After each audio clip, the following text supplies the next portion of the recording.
Hi everyone and welcome to Let's Build. This is a series of tutorials and how-tos using the Neverwinter Nights 2 toolset. And we are back in our sea cave area, and this particular episode is going to be looking at area properties, so it'll be setting up things like lighting and other important settings to do with the area itself. And we're going to try and just get the atmosphere and mood for this area looking right by using the area properties panel. So without any further ado, we shall get the properties for this area up. So when you open an area, straight away in your properties panel you should have the properties for the area you've opened. If you happen to have the properties for something else open, then if you just click around your areas list on the left and just hit the Sea Cave 2 again, or whatever your area is called, you'll get the properties pop up down here. Now we want to be able to see very closely what we're dealing with here, so we're going to get that all together now.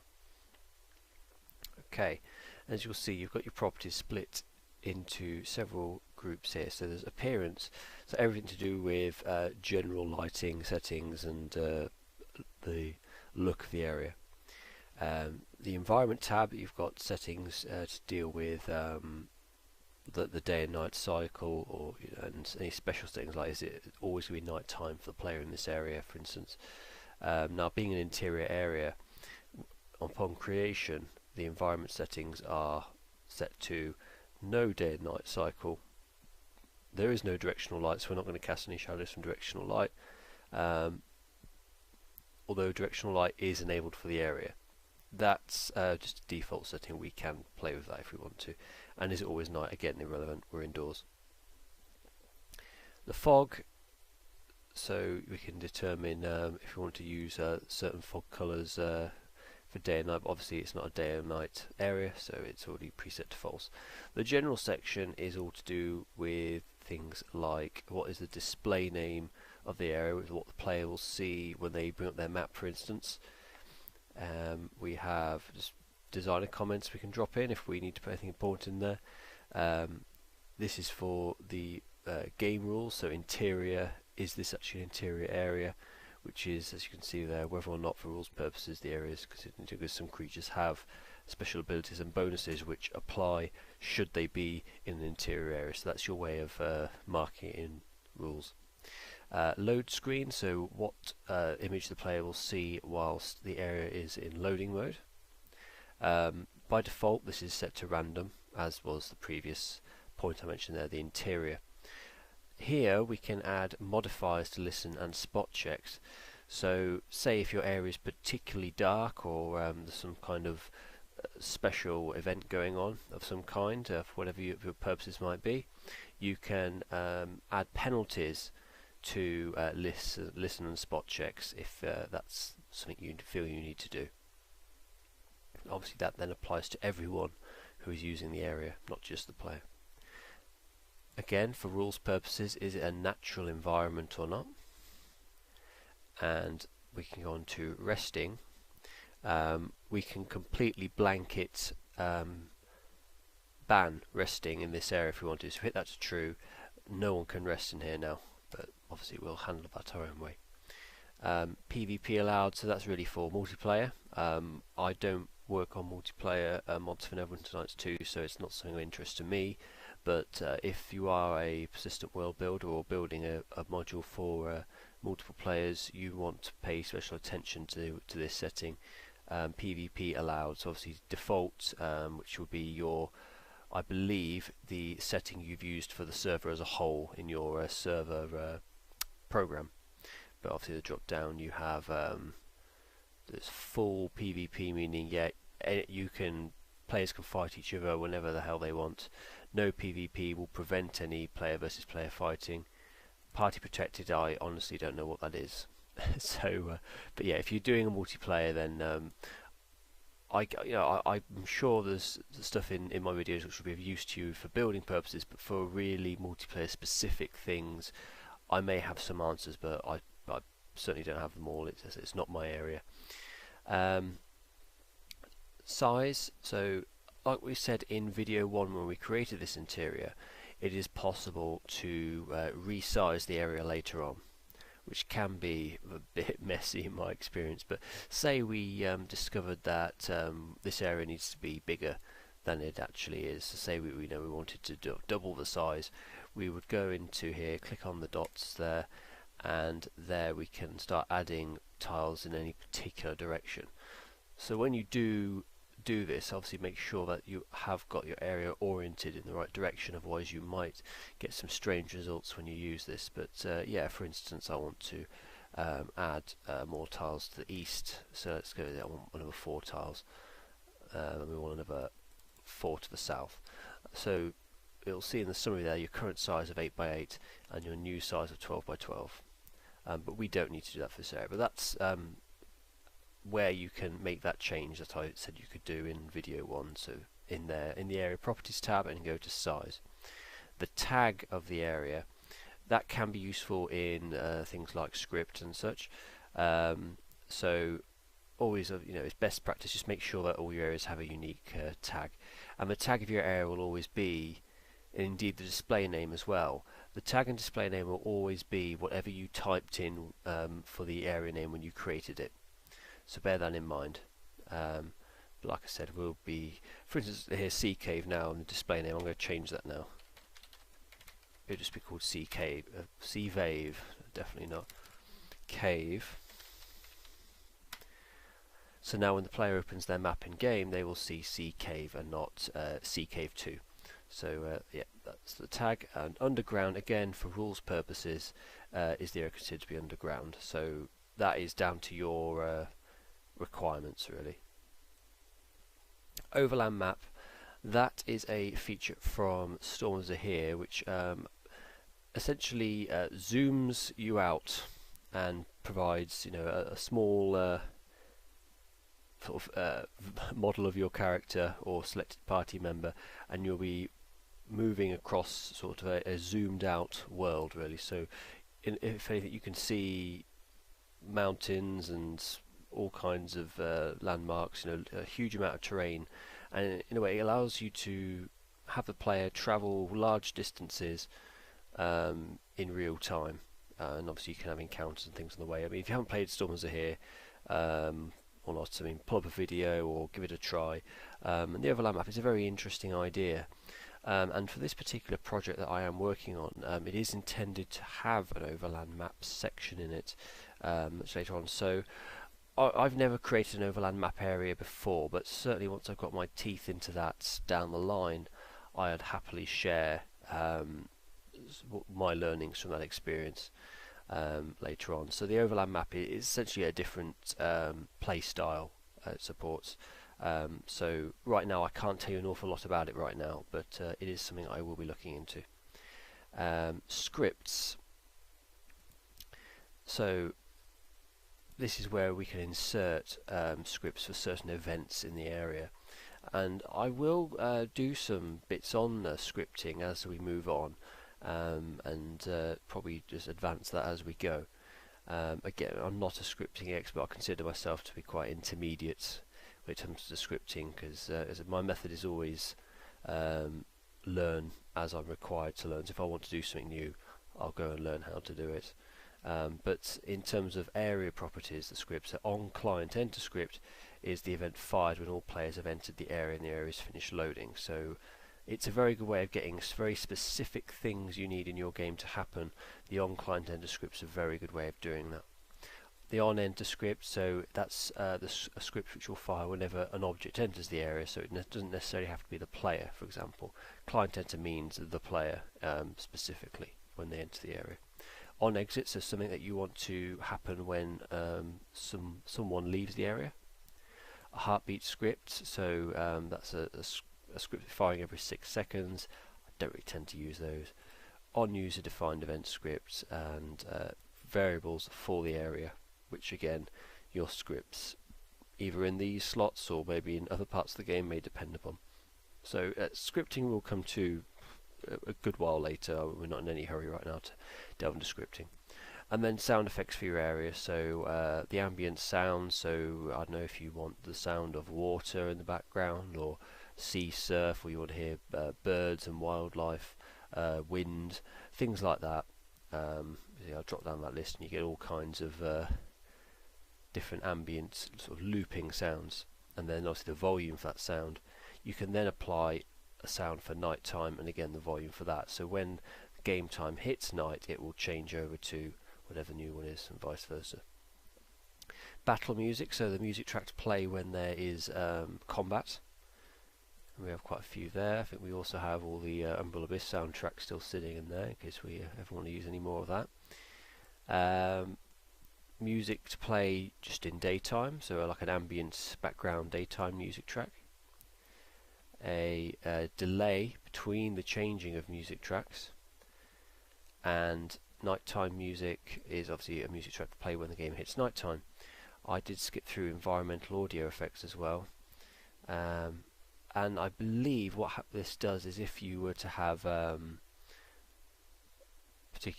I think particularly with voices, I think it can add things like echoes and things depending on what type of room you're in. But to be fair, in Neverwinter 2 I haven't really noticed an awful lot of effect from specifying that in my own work, but as I said, I think that might be to do with voice sounds, so voice acting, that kind of thing, which I don't use at this time. I'd love to have voice acting in my work, but as I say, getting people with that kind of skill is, well, it seems to be quite hard to come by. So we've got the weather, and we can specify the chance of rain, what sort of power the rain's going to be, and any variation in that as well. So if you want to have rainfall in your area, you can do that, or you can completely ignore that, and if you just want to have rain pretty much all the time, you can actually use it as a placed effect as well. I haven't used rain that much, but I probably will in this project be looking to use rain in certain little spots. But yeah, something we can come to, but right now we don't need to touch that. So we're going to begin then with the appearance. So what I'm going to do is zoom into our area a bit more and turn off the grid, so I have a nice good view of the area. And we'll zoom it in here, and I'll make sure as well that we are in default mode. That's always worth noting with your interiors, because I mean, as long as you're not doing anything particularly unusual or different, all your interiors, day and night routine will always be default, because there isn't a routine usually in an interior area. So make sure default is checked on day and night tab there. And now what we're going to do is we're going to expand day-night cycle stages, and we're interested in the default section here. So we're going to expand default, or number 7. And we now have some options here. Bloom and bloom settings here. We'll come back to these because bloom is, I suppose, it is an advanced feature of area properties, and it does require a bit more explanation as well. Cloud cover. There are no sky in this area, so this is of no interest to us here. Desaturate color is, the best way to think of this is anyone who's played the Mask of the Betrayer campaign. If not, maybe pull up a YouTube video on that. Try to look for Shadow Plane, and what it will essentially do is it will pull the colour out of the area depending on how much you specify. It won't render in the toolset, it only ever shows up in game, but if you want to have a really dead looking area, or maybe a magical area where there's not much colour, then you'll want to enable desaturate colour and then put it on quite a high factor. Umbrella Abyss used this property in the last few areas of the campaign for the deep dark sort of segments, and I think each area towards the end I gradually increased the desaturate factor as it went along. So obviously if you've got a copy of my campaign, the Umbrella Abyss, then by all means have a dig around in the chapter 3 areas, particularly the last few in the deep dark areas. But so that's of no interest to us in this particular setting, and I think special things like that really should be used sparingly anyway. So fog. Fog generally we're only going to be using in exterior areas, but what I will do is I will enable fog right now, and we will enable that as well. Let's get that together. But with fog, what will happen is we can specify the far clip, which is, I believe, the point of where the player cannot see any further. I think if I put it at 10, yeah, see what that basically does, it just chops your view off straight away. I mean, I'll put it to 20, it will go back a bit. And so that's only really of interest in exterior areas. So we'll put that back to 200. Fog colour, well, you've guessed it, if I put that back to 20 again, and then change the colour to pink, or something like that. Oh, are we even getting a colour change? I don't think we've seen one, have we? Oh, that'll be right, because it was the clip. Right, let's leave that back at 200. And the fog start, we'll start with the fog start. So this is the range from the player from which they will start to see fog. So I put that to 0. Yeah, we go. We have this silly pink fog coming in here. Now you can specify negative values. All that will do is it will increase the intensity of that fog at short range. So if I go with -20 now, and that's just more intense, I put it down to 50. That's fine there. And fog end will be where the sort of fog patch kind of, or the fog, the distance between the fog start and the fog end, where it stops basically. So if I went with, I don't know, 10, and it stops at 20, so we kind of get that. That's not much use to us at all, but I think we will use fog in this. We'll see if we can get an interesting balance in it, but obviously right now we don't want this pink fog here at all. But it does look, you know, interesting actually. I might see if we can get a sort of a gloomy fog. This is reminding me of Mirkwood now. If you haven't had a good run around any of the campaigns, you'll see what I mean when you step into one of the Mirkwood areas. It was very foggy. Now that's not bad at all actually, I quite like that. So we specified the colour for our fog or gloom, whatever you want to call it. Can it start earlier? I think maybe it could actually. End it a bit further away. That's not a bad result actually. We'll keep that for now. So there's the fog. Play around with those settings because you can get all kinds of different results there. So I'll close fog.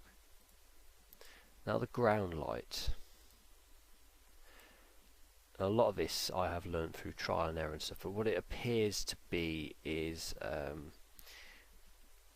sort of the lighting effects, or at least the highlighting of the ground, so floor texture, and it also seems to affect placeables placed on the ground as well.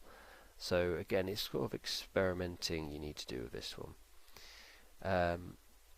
So there are two worthwhile settings on this. I've never really known ambient colour to do an awful lot with these, because you can see nothing's really happening here at all. So ambient colour doesn't seem to do an awful lot. The two that are interesting are diffuse colour and specular colour. Diffuse colour is generally the colour you're going to get. So that is sort of your primary colour. Intensity is how strong that colour is going to be, so how bright it's going to be. Specular colour, I believe, quote me if I'm wrong, correct me if I'm wrong rather, but what that will be is when light hits the tile or the object, it will be a slight change in the colour depending on what you specify. So let's, for example, then let's see if I hit ground light. Here we go. So yeah, as you can see, we're getting a change on the rocks and things there now. So we're going to go with we wanted it to go a bit dark, or at least to blend in with what we've got already. I'm going to go with that sort of colour there. Don't want it to be too dark. Could even put it in with of course of a green like that. That's not too bad. Now, from what I've read and tried to understand of this, is that the specular colour is all, for best effects anyway, the specular colour should be lighter than the diffuse colour. So if I type in here, I can just copy what I've got up there, 21, 26, 17. That in, so that's just identical right now. But what we'll do is we'll put it up a few shades lighter than that other one there. And in fact, we may also go diagonally, because that's a slightly more brighter green colour there. And there we go, we have a brightness change. And obviously the intensity we can also play with one. So it's currently 0.45. Let's put in 1 and see what we get. And it's not a huge change really, was it? I mean, I'm just curious to know what we get now. Oh, that's really lit it up, hasn't it? So it was 0.45 before. Let's drop it further to 0.2. Not a huge change. What's 0? 0 doesn't really... so we're nearly at the rock bottom anyway. We're going to go with 0.2. Shadow intensity. So when a shadow is created off an object on the ground, like these, that determines how strong that shadow will be. So how dark essentially that shadow is going to become. For now, we'll leave it at default, because the shadows do use a bit of juice when you're running the game. So what we'll do is it's best to leave your shadow, the best of your shadow effects for the things that really would benefit from having a change there. So for now I'm going to leave that alone. The sky dome model, generally you'll be using that for your exterior areas. That will determine what type of sky model you want. So do you want a stormy sky, do you want a nice clear summer's day, or do you want something a little unusual, so like an astral plains kind of look. So it's even got almost like a Northern Lights kind of look really, but yeah, if you want a particularly magical looking sky, there's that there. And there are some custom sky boxes you can also get your hands on as well, sky domes I should call them. Sky horizon, so again this is more related to exterior areas, what colour you want the everything in the distance to kind of look. Now we're in interior, so it's going to be black. I always just set things to black. I like, I generally with interiors I like to create my own light sources and have very little in the way of sort of pre-generated lights through here. So that was the ground light settings. As you can see, we're getting a bit of an atmosphere in here now. I hope this translates well to everyone watching. As I said, I have had to play around with my brightness and settings and things a bit, just to try and give you a better view. I mean, this is incredibly bright to me, but we'll see how it translates. If there's more I can do, I'll certainly do it. I'm going to just pull this panel off to the side there and just give us a better view now. So we're on to skylight, and this would be the sort of the natural light that should be hitting the air, I suppose, or light that's coming from above. And this is generally one of the main sources of lighting in any area. So it's worth paying attention to this one. So same as before, ambient colour doesn't tend to do anything. As you can see here, I'm mucking around, I'm trying to create pink lighting, and it's not happening. So yeah, it doesn't seem to do anything. So as before, same rules, diffuse colour being your sort of primary colour, and then the specular colour being the colour that we'll get when light hits that object. So it's kind of like a spread of colour. So we'll go with diffuse colour, and we've got these blues here. And we've got yellows. You can go wherever you want. You can have a bit of purple as well. But we're going to go, because it's a sky, we don't want really much natural light coming into here. We're going to just keep it dark. We'll hit it black and see what we get there. Perhaps a bit of a grey there. We'll go completely black. We'll go there. There we go. We'll take that one. Because then with the specular colour, what we can do is we can go towards that. What was it? The green again, and just drop it in about there, maybe there.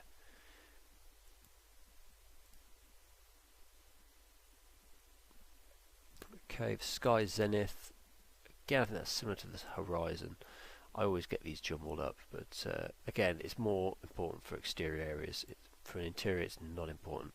So you'll see us making use of that when we turn to exteriors, because we will have a go at making exteriors, because that's it's a lot of fun. And I think I have an area in mind for that one, which I think would be really good to show in a video. It would take a while to build, but I think it would be quite an interesting one. It would show a variety of ways to put exteriors together as well. So the zenith is shut off there. Some coronal intensity, not sure what that is, but I think we'll have a look at that with exteriors, because again, we don't need that in here right now. Sun and moon. This is another strong source of natural lighting as well. Now ambient colour, again, I'm not seeing anything from that, so no use to us there. The diffuse colour then. In fact, I've probably got my things mixed up there. I think, yes, sun moon has the biggest effect on lighting. So yeah, we want to kind of shut this off. That's quite dark there, but don't worry, we're going to put in our own sort of natural light sources for this. So we're going to darken this thing up a bit, but we'll go with perhaps a green, reinforce it off a bit.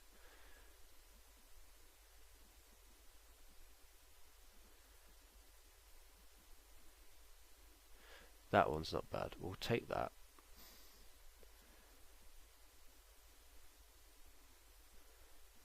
That one there, yep, that one is fine. That's quite depressingly dark, I know. Now we'll go to specular colour rather, and we'll bring that across to here. And that one is a little bit depressing. We'll bring it up just a little bit there. There we go. And that one is probably a little bit too much of a difference, so we'll put that in just there. Now intensity was interesting. If I hit 3, oh, it's too bright now. We go to 1.5, 0.7, 0.8. Sold. I'm sold on that. Right. So that's that. Okay, it's dark, it's gloomy, but we have now managed to sort of create a general lighting that now brings some of these various tints and tones together somewhat. We haven't got anything that really stands out as such, which is a good thing, I think.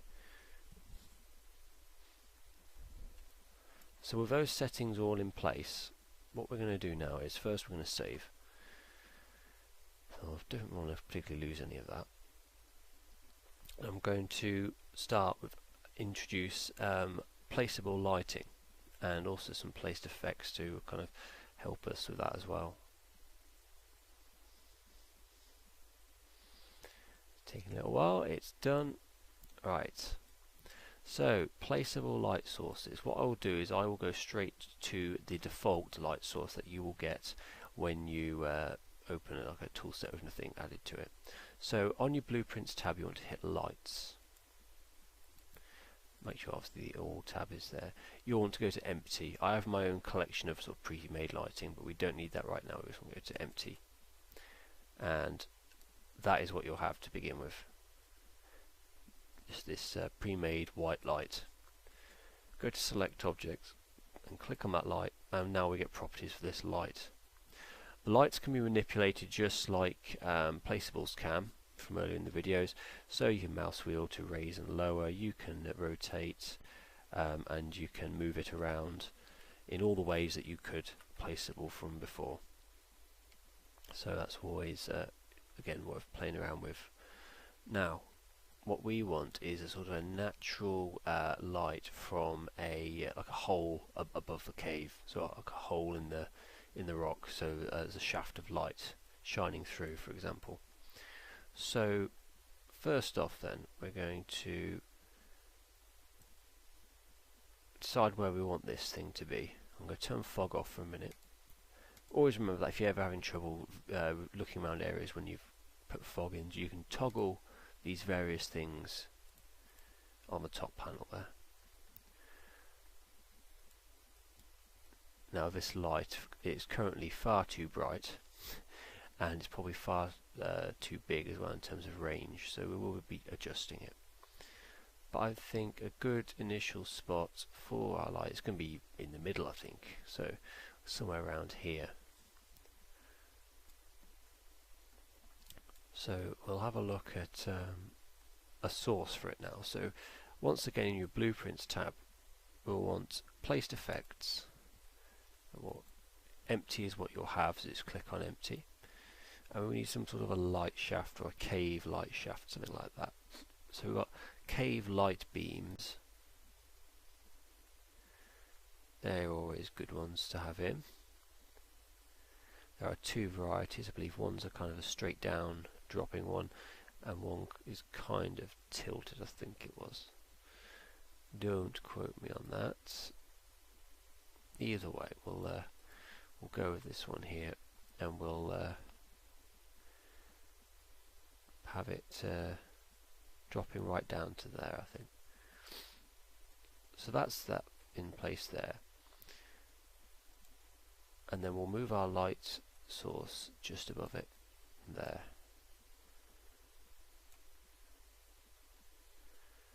We get down a little bit, get it into the center, and now we can have a play with the light settings. The effect I placed down, and once, just like the light, you can fully manipulate like placeable. We'll begin by turning down the intensity. We'll go with 0.5. So it's now half as intense as it was before. We can also then look at things like colour as well.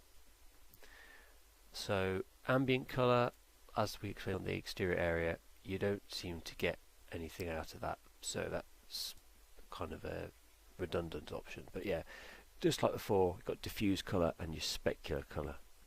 So diffuse colour, we're going to kind of get it into the bluishy tint that we see coming from the ceiling, which would be something like that. And then for the specular colour, we're going to go with that again, 81, 126, 181. So I'm going to put it in 81, 126, 181. We're going to open it up, and we're going to make it a little bit, well, a decent bit brighter actually. There we go, like that. That more, give it a bit more. There we are.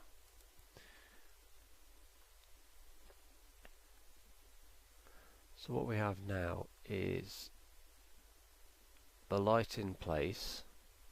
We have the main light coming off it, and we are getting some good varieties of colour in there now. Increase the intensity back to 1, just for a minute. And actually that is not a bad intensity, to be honest. We might just keep it like that for now. So that's come out pretty well. So that's a natural light that we've got in there. And as for the range, it's just hitting the edges of the water there. If we gave it 15, for instance, and it's kind of encompassing a bit more of the area now. So it's not just the water pool in the middle, it's actually getting around the area some. Which is a pretty good look actually. We'll leave that alone for now, we'll leave that where it is. Now we did want to have another light source in this area, and that was going to be from a fire, because there is going to be someone in this cave. Not necessarily an enemy or anything like that, but someone is living in this cave, which will also lead us to some further tutorials on other aspects of modding, which include conversations.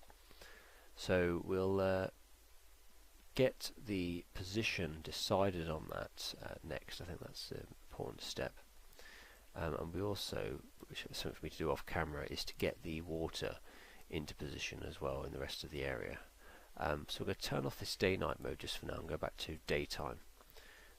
And yeah, as you can see, it will look wildly different in this, but in game this will load in default mode for the time. So we've got that there. Now we did also remove our weeds in the last game to have this piece in as well, so that's another thing we need to do, is get the weeds down as well. Some of that I could just do off camera if I wanted to, but it's you know, I think we might as well have a crack at it right now. So we're going to get the rest of our water in, and just like we were before, we're going to go and click on a tile with water on it. I'll get the terrain and water tab open now. Yeah, we're going to select a tile, and if you keep an eye on the panel on the right, you'll notice it'll update with the water settings that we're using. So that's that. And now we're just going to paint this water by changing to paint terrain. Get to a small brush and we'll drop all that in.